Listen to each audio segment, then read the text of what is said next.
Réponse aux collègues là, qui m'ont interpellé. Y a-t-il un paradoxe à juger que les magistrats de la Chambre générale des comptes font sérieusement leur travail et à douter de la traduction de ce travail à travers le portage qui en sera réalisé par le département? Oui.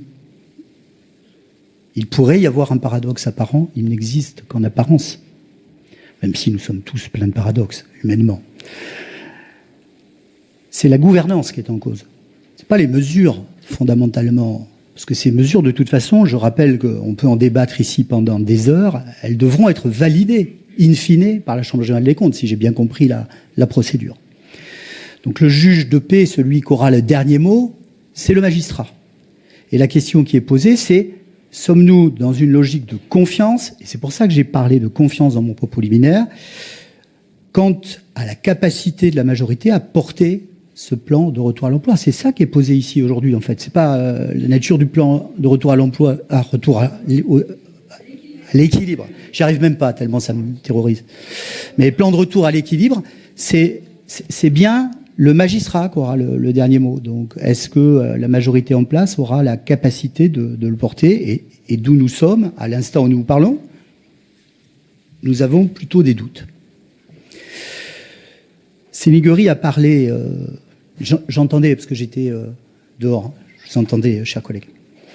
Et puis, on a eu déjà ce débat lors d'une réunion que vous avez organisée, dont j'ai apprécié d'ailleurs la teneur. Je n'irai pas jusqu'à dire je vous trouve sympathique, parce que je ne voudrais pas. Mais bien sûr. Alors, ce que j'ai vu, et je crois que cet exemple est très intéressant ou très important sur ce qui va arriver après.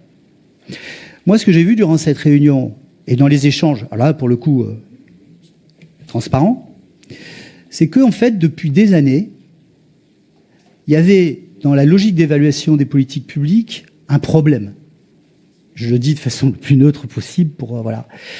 Comment est-il possible que pendant des années, le département ait payé pour des prestations ou des services rendus, appelons-la, je ne sais pas quel est le bon mot, avec de tels décalages, finalement, d'une structure à l'autre?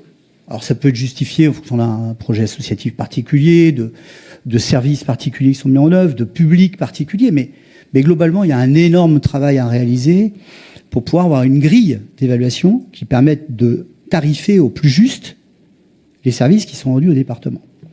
Et là où c'est difficilement compréhensible, parce que tout à l'heure on parlait de 2023, on va pas refaire le match, là où c'est difficilement compréhensible, c'est que ce travail, je le sais parce que je présidais une association prestatrice de services en matière de services d'aide à domicile. Ce travail, il a été fait par les services du département il y a quelques années, sur la tarification au plus juste, avec des règles précises, etc. Et donc, on voit bien que, et c'est relevé par la Chambre régionale des comptes, on voit bien que, au-delà du débat dont on pourrait, entre les politiques volontaristes, les mesures obligatoires, vous me disiez, Président, elles sont tellement imbriquées que c'est compliqué d'arriver à les... Et puis même si on les chiffrait, ça ne serait pas à la hauteur. C'est ce que vous m'aviez dit une fois. En tout cas, il y a un vrai souci et une vraie nécessité d'évaluer les politiques publiques. Ça paraît aujourd'hui parfaitement clair, évident. Est-ce que vous y arriverez? Je ne souhaite pas le pire pour le département, pour revenir à nos propos liminaires.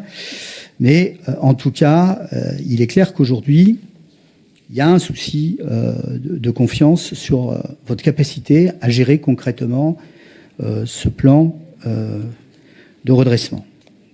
Deuxième élément, j'entends beaucoup parler de mesures ayant profité, entre guillemets, parce que je veux dire, c'est pas les élus que nous sommes qu'en profitons, c'est quand même les publics qui sont sur les territoires.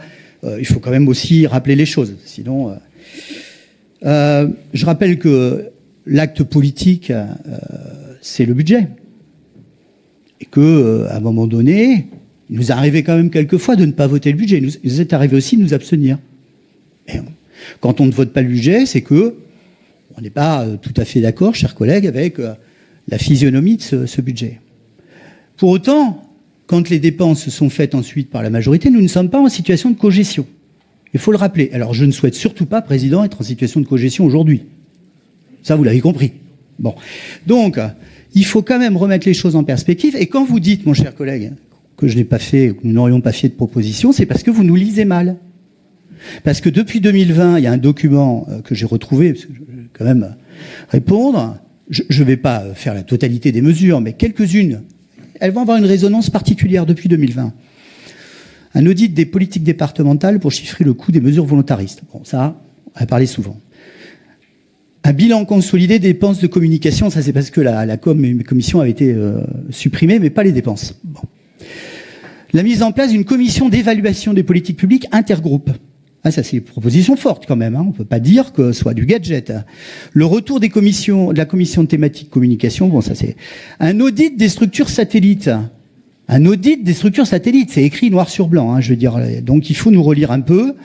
La liste des 100 associations les plus subventionnées pour analyser les comptes de trésorerie et les rapports du département avec ces associations, etc. Bon voilà, donc il y a eu quelques propositions. Et puis je voudrais finir par question la bataille. C'est un sujet qui me tient à cœur.